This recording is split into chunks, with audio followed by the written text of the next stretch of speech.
Bismillahirrahmanirrahim. Alhamdulillahi Rabbil Alameen. Wa salatu wassalamu ala ashrafil anbiya wal mursaleen. Muhammadur Rasulullah sallallahu alayhi wa alihi wa sallam.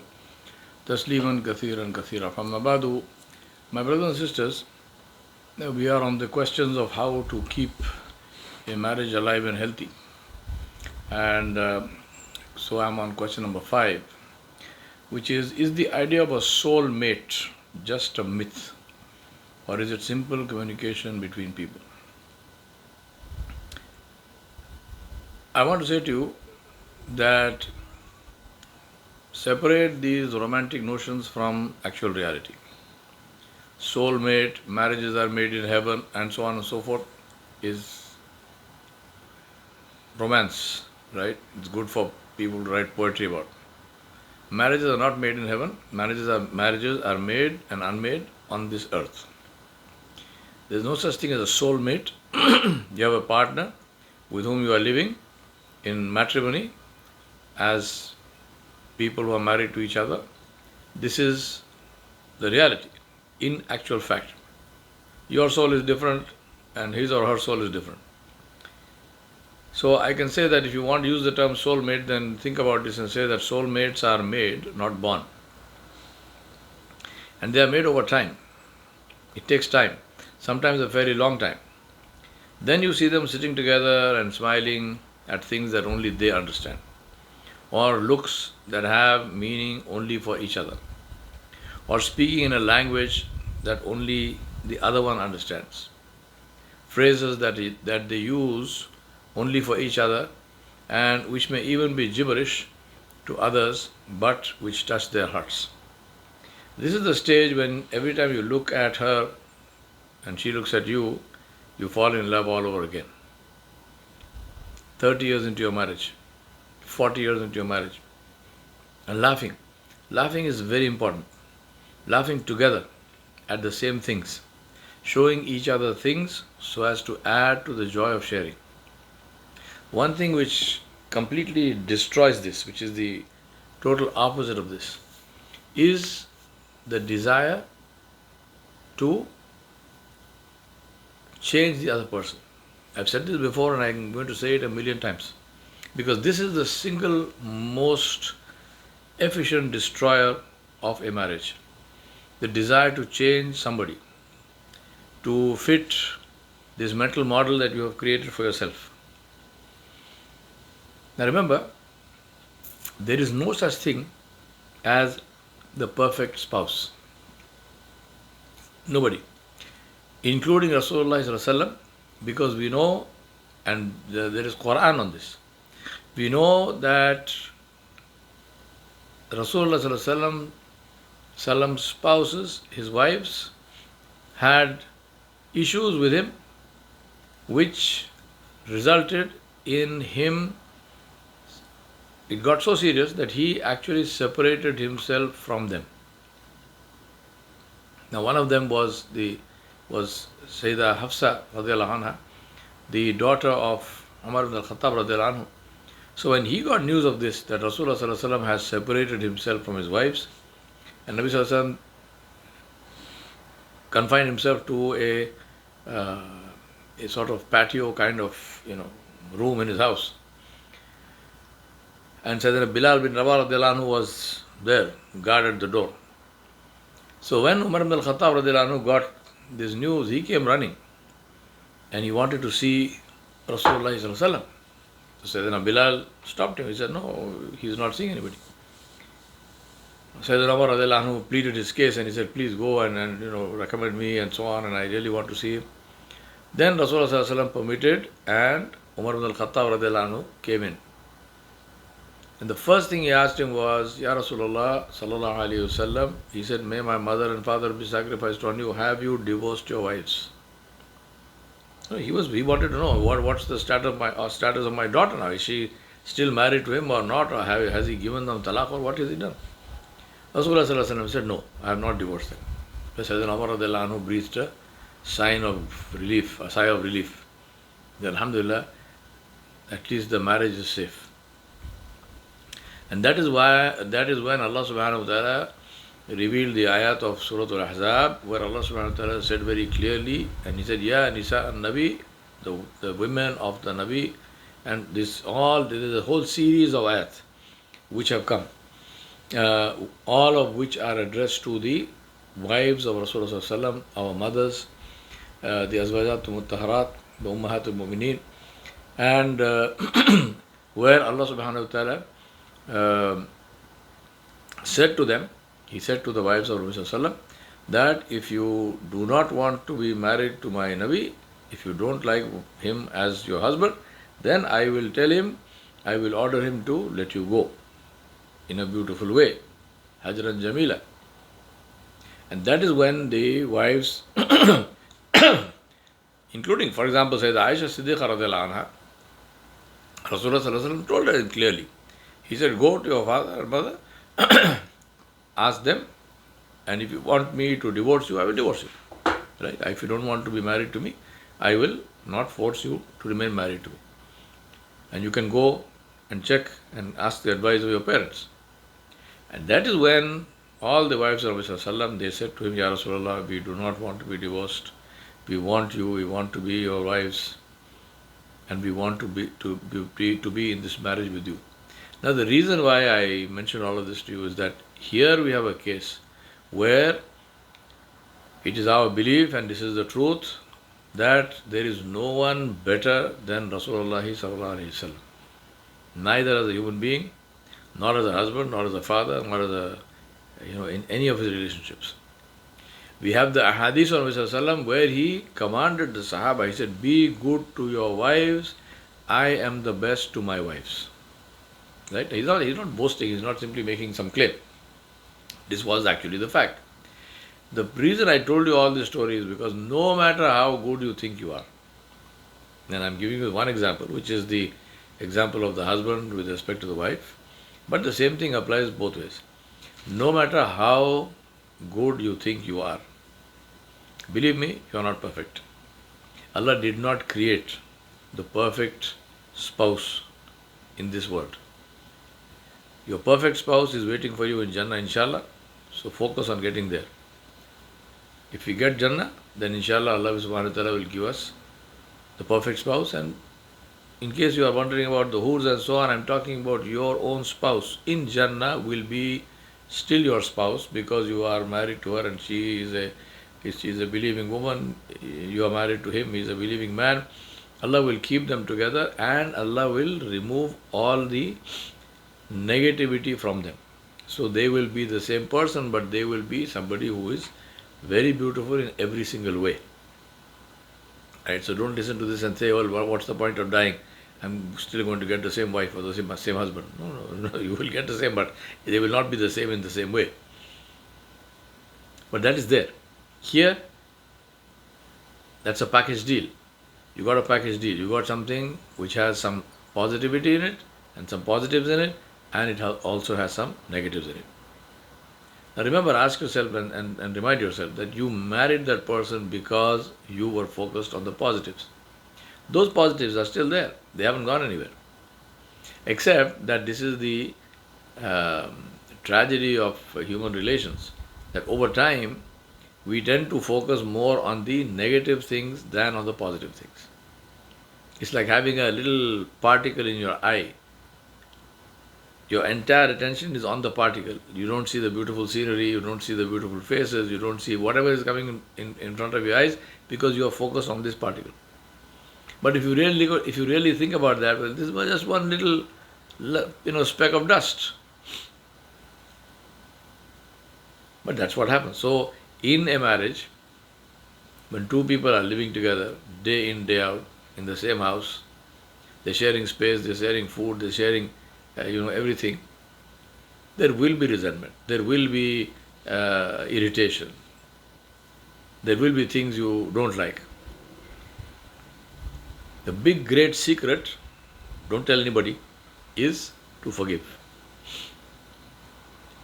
Constantly, continuously keep forgiving. You forgive her, she forgives you, and you have a beautiful marriage.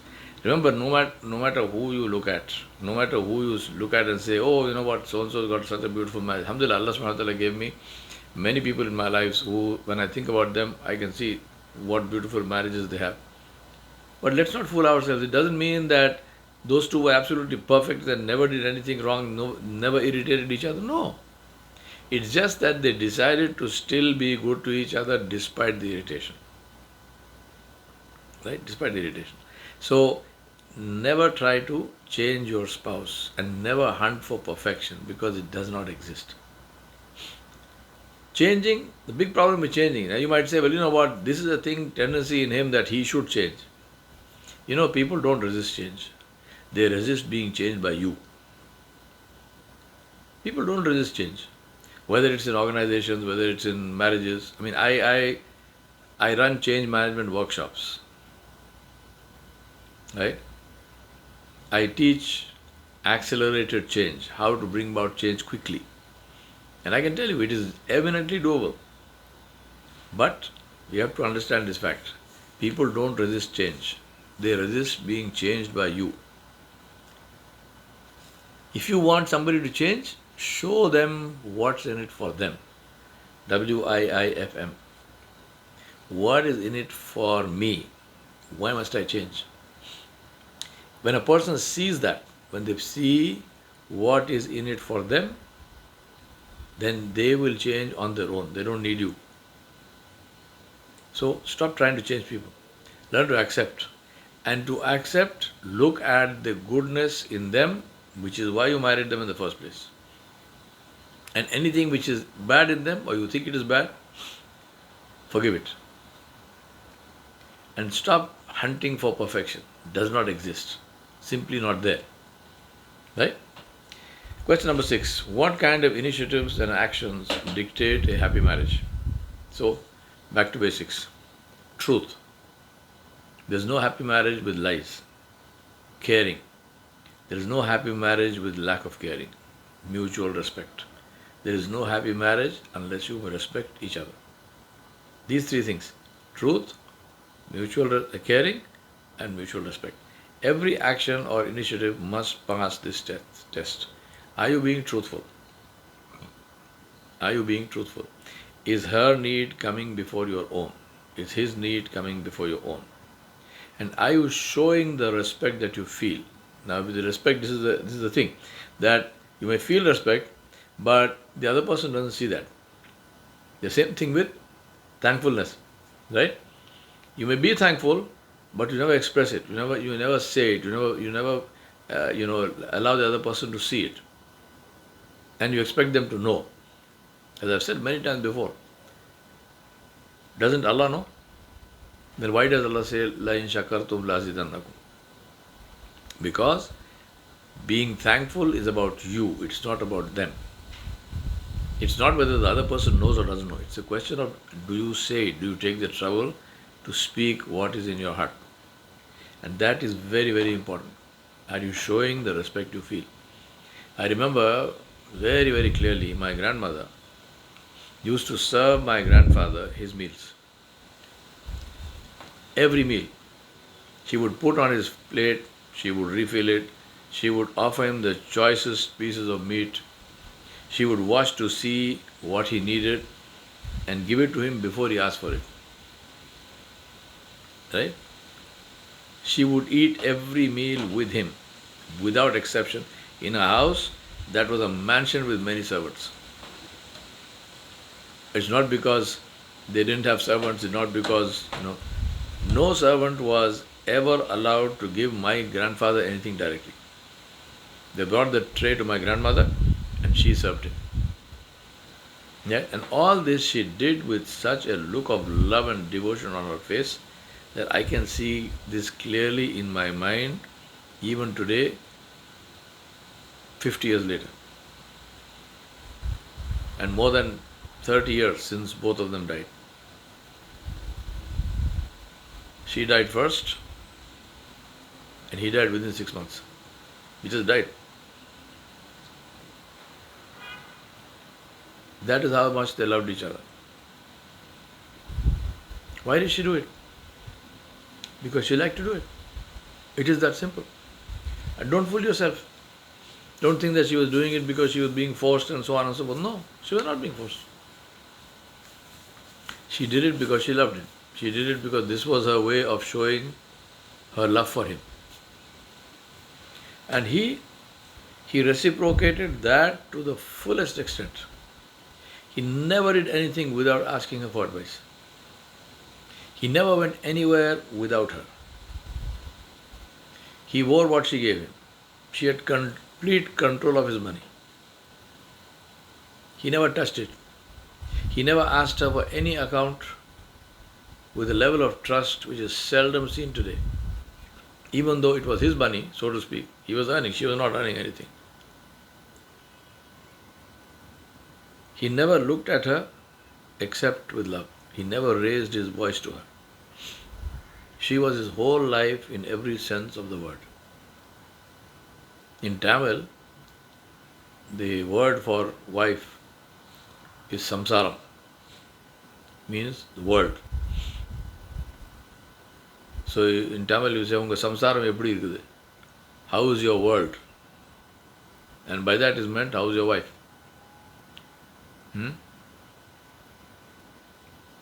Interestingly, for the man, that's not the word. For the man, the word is purushan, which means man. Unga purushan eppadi irukku? How is your man?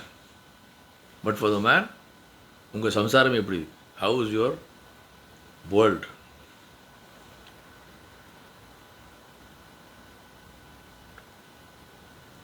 As I told you, my grandmother died first. These are my nani and nana. My grandmother died first, and he died 3 months later of a broken heart. But they left memories for their children and grandchildren about how to be married and how to treat your spouse. I don't claim to be doing everything which I saw them doing, and that is my weakness and my mistake. But at least I have a model that I can compare with.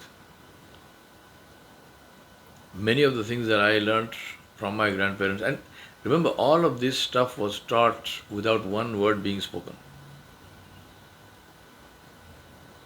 I was 10 years old or younger when we used to live with them. Today I'm 66.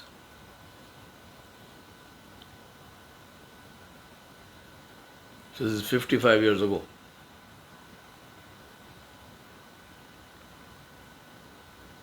Yet, this is a mark not of my memory, but of the impact of seeing this relationship in action.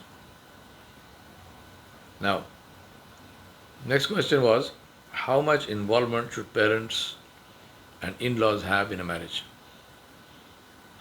My answer is none whatsoever. Zero. Parents should be involved in their own marriages, not in your children's marriages. Once you are married, they are not children anymore. If they are children, they are not fit to be married. There is no child marriage in Islam. There is marriage between two adults.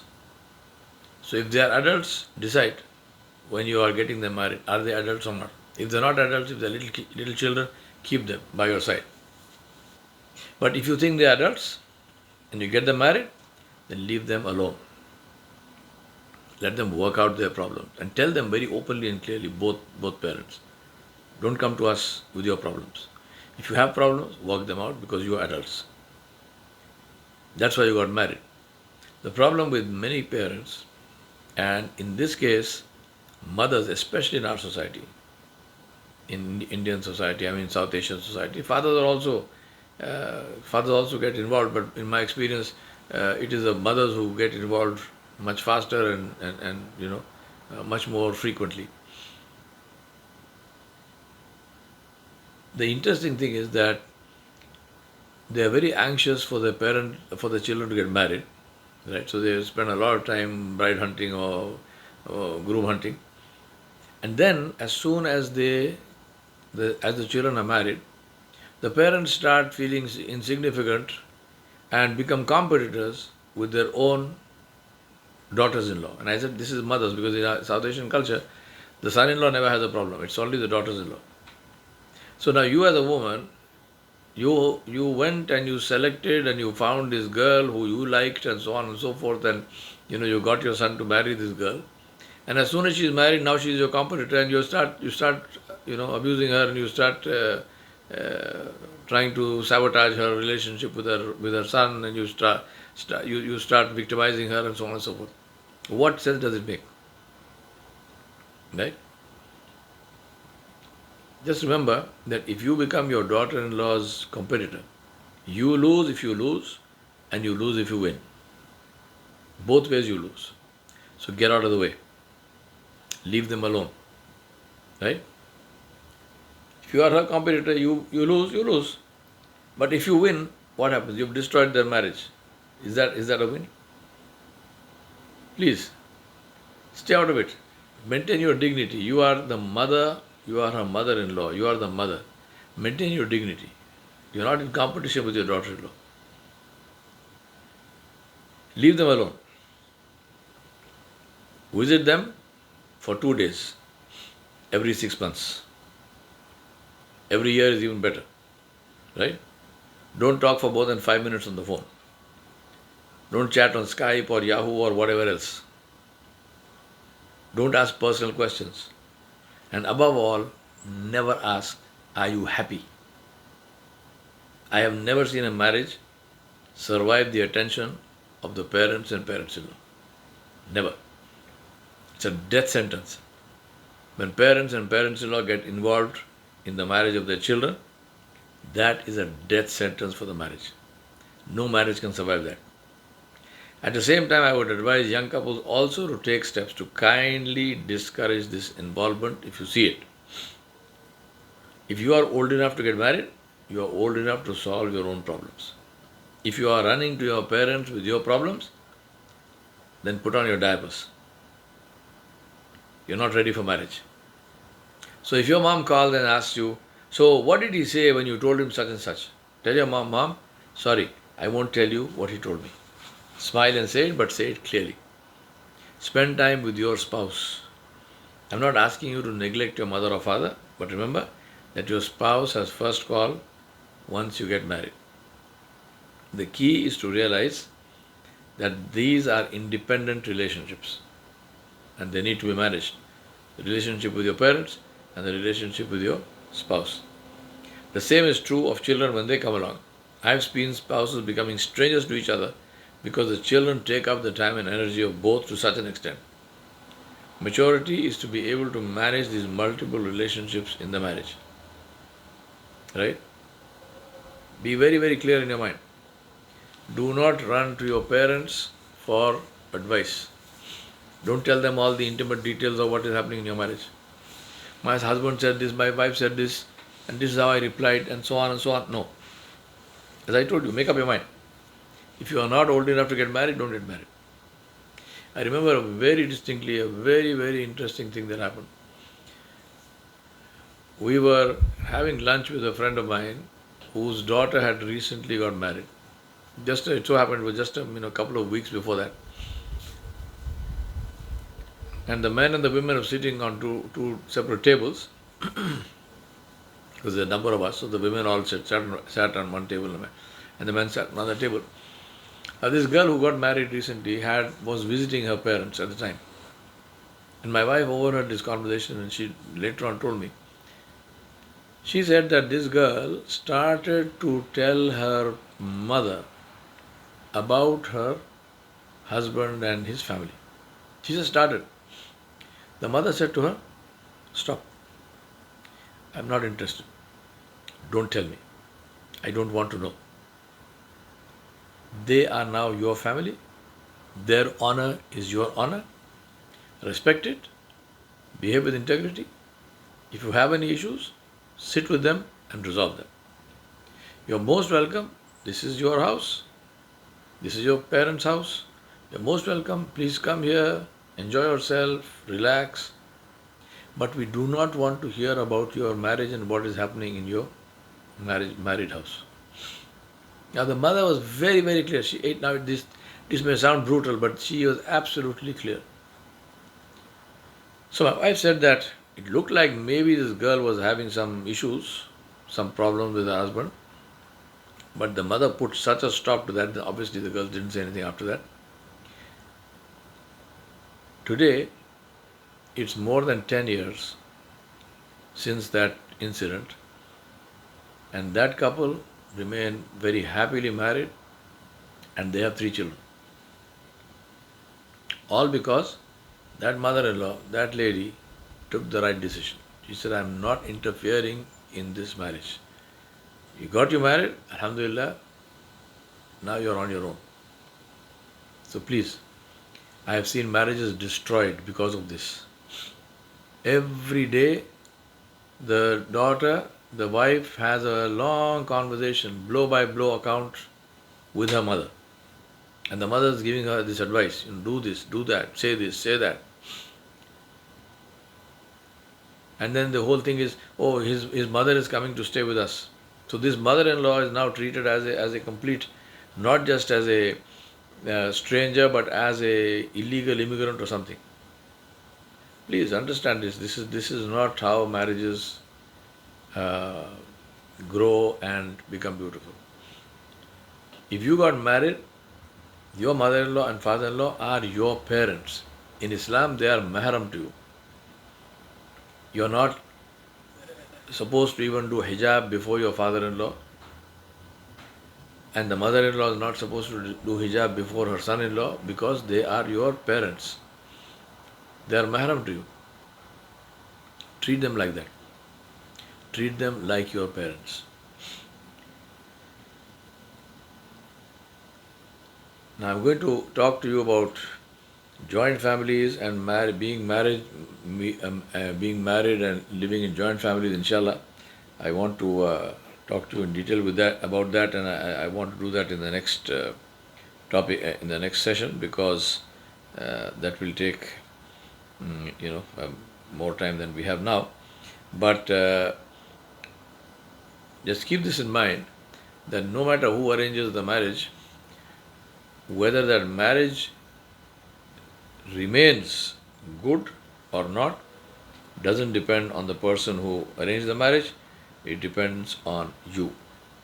A marriage is only as good as you want it to be. It's completely and totally in your hands. Right? So please keep that in mind, and do not allow your marriage to be destroyed because you